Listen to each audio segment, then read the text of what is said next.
qual a relação entre amor e ego? Eles se complementam, se excluem ou se opõem? Bom, mais uma vez, depende, né, no caso, do que a gente está entendendo por ego, mas pegando, a partir dessa pergunta, um sentido mais senso comum, eu diria assim que, e aí a gente já entra numa segunda questão também, anular o ego com certeza vai fazer mal para a própria pessoa e para a relação. Só que quando a gente usa o termo ego, em geral a gente não está falando exatamente, por exemplo, do que o Winnicott chama de self, o si mesmo.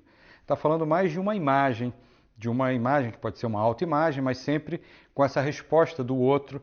Na psicanálise, o termo ego, que o Freud chamou de eu, que foi traduzido em latim como ego, mas numa tradução que o Freud autorizou. Então, esse ego, no sentido, inclusive psicanalítico, ele diz respeito a essa imagem ou essas características que se formaram na história de vida da criança, né, da pessoa, na relação com o outro, na relação com o fora. Então, o ego, se a gente improvisar aqui uma definição só para seguir o raciocínio, né? Se a gente entende o ego como essa unidade do eu, porém uma unidade não propriamente, ou não necessariamente, ou não tão intrínseca quanto o que a gente pode entender como self, como si mesmo, mas uma unidade que é feita nessa interação, nessa resposta do outro que, de algum modo, vai nos constituindo. Se a gente entende mais ou menos por aí dá para entender, por exemplo, uma crítica, em geral associada a filosofias orientais e outras também, uma crítica ao ego, que aí seria muito mais uma crítica a essa autoimagem ou a essa imagem social, ou seja, há uma imagem de si que é muito mais de fachada do que de conteúdo ou de essência, dependendo da palavra que a gente usar. E, portanto, no sentido negativo, essa palavra estaria sendo usada para designar uma preocupação com o fora, com o olhar do outro, uma preocupação com o desejo do outro e uma preocupação, portanto, de aparentar, de responder a demandas, às exigências que provavelmente não respondem, ou pelo menos não diretamente, às minhas próprias necessidades ou à minha própria natureza ou o que de fato me faz bem. Dessa maneira, a gente pode aproximar com os conceitos do Spinoza, que a gente tem visto, do afeto ativo e do afeto passivo.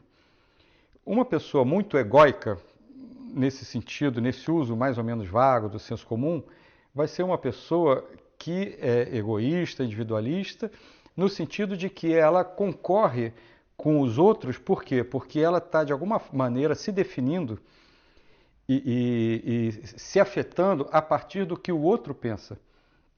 Aí a gente tem um paradoxo importante de entender, né?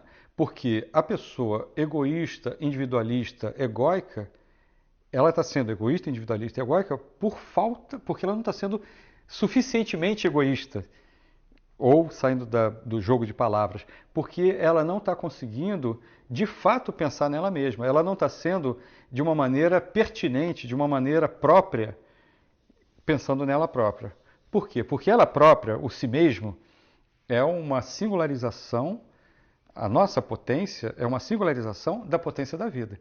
Então, cada um de nós, no que há de mais singular nosso, é o que diz respeito a essa singularização da própria vida, a experiência singular que a vida está fazendo, que é a nossa vida. Enquanto que o que normalmente se chama de egóico, ou que gera pessoas egoístas e individualistas, é porque essa pessoa não está se sentindo potente, não está se expressando, não está se realizando, e aí tenta compensar isso, ainda que inconscientemente, ou em geral com um grau de inconsciência muito grande, compensando isso na comparação, na competição, na rivalidade com o fora, e se determinando a partir de valores sociais ou de um checklist do que se espera para ser bem-sucedido, feliz, forte, etc, etc. Então, a pessoa egóica, né, ou o ego, nesse sentido específico, ele estaria muito mais preocupado com si mesmo, porém com critérios externos. E ele estaria muito mais preocupado com si mesmo porque não está se sentindo seguro e potente. Aí vem a pergunta, né? E a relação do ego com o amor?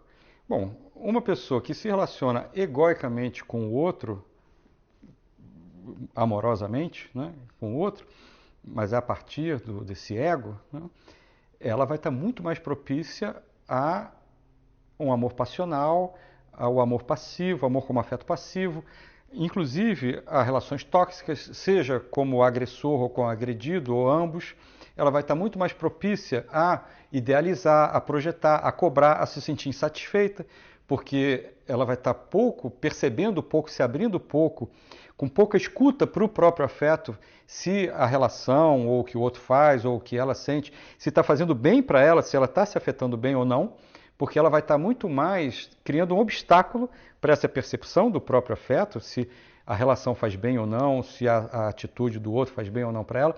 Por quê? Porque ela vai estar, antes disso, colocando um anteparo, uma dissociação, e antes disso, comparando com o que os amigos dizem, com o que as amigas dizem, com o que supostamente deveria ser, com o que a sociedade valoriza. Então, ao invés de pensar não, na verdade, de observar, isso me faz bem, essa pessoa me faz bem, essa relação está me fazendo bem, ela vai pensar, peraí, deixa eu analisar e julgar e condenar ou absolver. Essa pessoa está fazendo o que se deve fazer, supostamente se deve fazer, essa pessoa está ticando ali o checklist do que um namorado, um marido, uma esposa, uma namorada tem que fazer para ser valorizado por esse imenso superego social que está introjetado na pessoa egóica. Então, na medida em que a realidade se distancia de um ideal social, de uma idealização, mais ou menos pessoal, não interessa, mas uma idealização, a tendência é que essa pessoa egóica se sinta insatisfeita, se sinta desamada, não amada, e que cobre. E isso, obviamente, afasta do amor. Afasta do amor que se está recebendo e não se está em condição de perceber e de vivenciar, e afasta dela poder amar. Então, isso é mais um exemplo, né? Quer dizer, é um amor passional, por vezes inclusive tóxico, e dá pena, né? Porque ela está prejudicando a si mesma, deixando de fruir, de usufruir, de vivenciar, de realizar o que às vezes é um sentimento verdadeiro, mas que não está tendo espaço na relação porque ela está muito fechada no próprio ego, ao invés de perceber essa outra potência interna, que é essa do self, né? Que é essa abertura para a potência da própria vida, para sentir a força da vida, a potência da vida em si mesmo. Isso, inclusive, mostra o quanto que é importante cada um estar bem com si mesmo para poder amar e ser amado. À medida em que eu não estou me sentindo bem comigo mesmo, a tendência é que eu espere mais do outro e, pior, né? Que eu espere idealizando o que o outro pode ou não me dar, ou supostamente deveria ou não me dar.